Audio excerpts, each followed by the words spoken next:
My wife. Never did take to the farming life. Wished to cash in her new land. She wanted us to leave all this behind.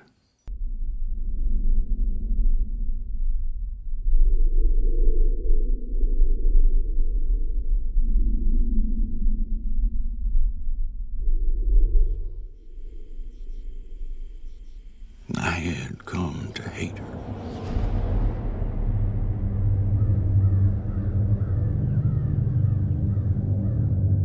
Hey guys, what's happening? Neal here with Film Comics Explained, and today we'll be exploring 1922, Zak Hilditch's adaptation to the Stephen King novel of the same name, starring Molly Parker, Dylan Schmidt, Caitlin Bernard, Neal McDonough, and Thomas Jane in a transformative performance. Both the novel and film adaptation essentially revolve around a man's confession to the murder of his wife and the curse that this action had brought upon him. The entire story is told to us from the perspective of Wilfred James, the story's unreliable narrator who admits to killing his wife with his son. But after he buries her body, Wilfred begins to find himself terrorized by rats and visions, and as his life began to unravel, he became more and more convinced that his wife had begun to haunt him. The film opens to reveal Wilfred James travelling through the streets of Omaha in the 1930s, before entering a hotel to begin writing his confession to a crime he committed back on the family farm in 1922, which is the year he'd essentially lost everything of value to him. Wilfred had been working as a farmer in Hemingford Home, Nebraska, with his wife Arlette and their 14-year-old son Henry Hank James. The man owned 80 acres of farmland that had been in his family for generations, while his wife Arlette owned the adjoining 100 acres willed to them by her father. Though the family did their best to survive, both Wilfred and his wife began arguing over their future, with Arlette, who was unhappy with the country life, suggesting that they move to Omaha, while Wilfred scorned the prospect of living in a city, claiming it was only for fools. With the deeds to the 100-acre property in his wife's name, Arlette intended on selling her land to the Farmington Company for use as a pig farm and slaughterhouse, an action that would make it impossible for Wilfred to make a living, and one that would eventually force him to sell his own land. With the realization that his life was about to fall apart, the dilemma began to fester in Wilfred's mind and began corrupting his soul, to the point that the conniving man resorted to manipulating his own son into helping him murder his wife. I think it's also important to note that this horrific plan was born from Wilfred's belief that the two most important things to a man were his son and his land, the latter of which he'd planned on passing on to Henry. While Arlette had planned on opening a business on her own in the big city, Wilfred was blinded by contempt, and though there was clearly another way to reach a resolution involving some degree of sacrifice for both of them, Wilfred was unable to accept change, and this would ultimately become his downfall.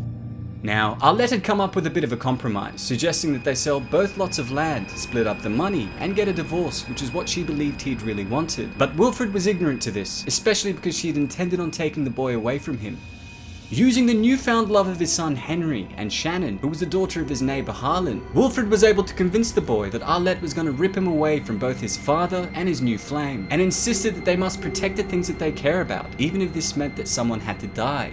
While Henry was visibly shaken by this, his father kept reassuring him that with his mother gone, they would both be able to live in peace. The farmer then pretends to agree to the sale, which appeases Arlette, who was not only happy that Wilfred had come around, but was also visibly excited about the prospect of them being a family again. This, of course, was a ruse orchestrated by the farmer, designed to get her drunk, where she began crudely insulting Henry's girlfriend, which clearly upset the boy. After carrying his wife to bed, who was in a drunken stupor, Wilfred realized that he finally had his son in his grasp. He then told the boy that he wished there was another way, before convincing Henry to cover her face while he cut her throat in an awful struggle that went on longer than they both expected. While this temporarily fixed their problem, Wilfred admitted his greatest shame, other than murdering his wife, was the involvement of his son, and we soon come to find that their problems were only going to get worse as they both began falling into a miserable abyss. Dumping Arlette into the empty well beside their home, the two then began cleaning up the blood in the house, removing any evidence of the foul deed they'd committed the night before. Wilfred then cleverly packed a suitcase with a handful of her possessions to make it look as though she had just left them, and when he came back to the well to dump her stuff, the farmer was shocked to see rats crawling over her body. These rats would continue to haunt and terrorize Wilfred as a physical manifestation of the death and decay that he had brought upon himself and the ones that he had once loved. As mentioned earlier, while the murder had occurred suddenly, Wilfred had planned every step of the way, from the manipulation of his son, the murder of his wife, to his subsequent attempts to make it look as though they weren't involved in her disappearance.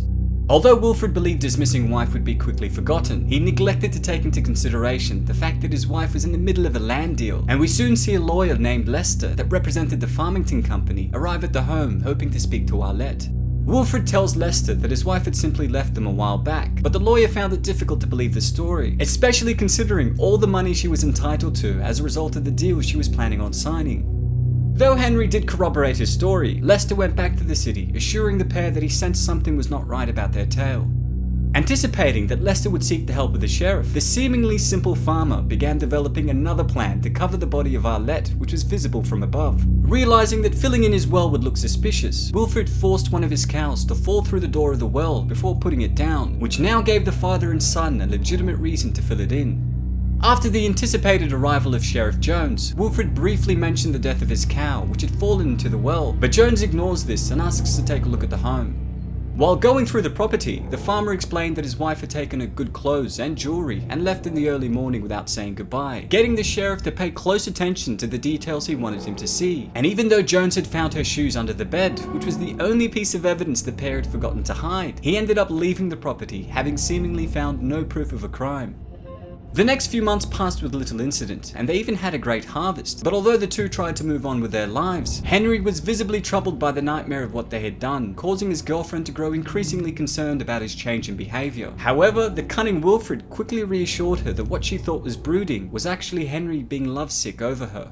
Later that night, he heard the moans of his cows, which led him to enter the barn and find a rat eating one of the cow's udders before crawling into a nearby pipe. Though he attempted to block the pipe and move on, his guilt continued to stalk him with visions of his deceased wife. To make matters worse, his son had also gotten the neighbor girl pregnant, and due to the fact that they had no money for a wedding, Henry began to show resentment towards his father, berating him for what they did, as it was now costing him a chance at starting a new life with the girl that he loved. I think it's also important to note that this change in priorities for the boy also came in direct conflict with his father's vision, as while the kid now wanted to sell the land for cash, this of course meant that Wilfred would not be able to pass on his home and land. The father of Shannon then arrived at the home to explain that his daughter was being moved to the city to have the baby, where she would eventually be forced to give it up for adoption prior to returning home. As Wilfred's son was equally responsible for what had happened, Harlan asks him for $75 of the $300 fee for his daughter's stay at the school, before scolding him for not agreeing to Arlette's original plan, which would have solved all of their monetary problems. Heading to the bank where he planned on taking a small loan to pay his neighbor, the bank then offered him a whopping $750 to use on his farm, and though he accepted the money, Wilfred did not spend a cent on repairing his home, which was visibly falling apart.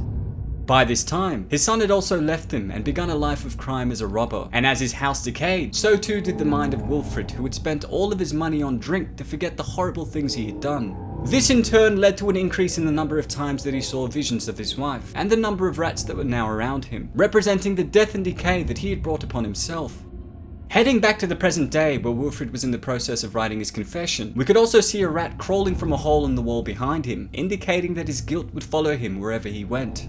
Though most of the rats that he saw were in his mind, there was also a single rat that bit him and caused his hand to become infected. His wife also reappeared to him once again and began telling him of what had become of their son. Henry had essentially found Sharon, and without any money to support the baby they had on the way, the pair took to a life of crime with a series of robberies that led to them being called the Sweetheart Bandits.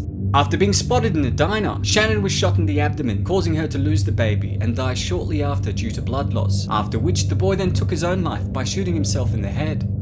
The loss of his hand and the loss of his son essentially meant that Wilfred's driving force for living and holding onto the land had gone, but by the time he decided to sell the land to Harlan, his neighbor rejected the offer and told him never to return. Over time, Wilfred was unable to pay back his loan to the bank, which ended up selling his land for next to nothing to the Farmington Company. Harlan also ended up losing not only his daughter and his land, but also his wife who left him, indicating that Wilfred's personal curse had destroyed the lives of everyone around him. These woeful events were the reason that Wilfred had begun writing his confession, hoping to find some sort of absolution, but as he finished his letter, the ghastly figures of Arlette, Shannon, and Henry, all covered in rat bites, appeared before him. These apparitions were in essence the manifestations of his mistakes, and since his selfish choices led to each of their deaths, he was unable to move on, and this ended up being what ultimately destroyed him. Now, though the film ended there quite abruptly, the novel revealed an additional moment after this that explained Wilfred's body was found with self-inflicted bite marks, indicating that he had bitten himself to death, just as the rats had bitten the remains of the people he'd condemned to death through his actions.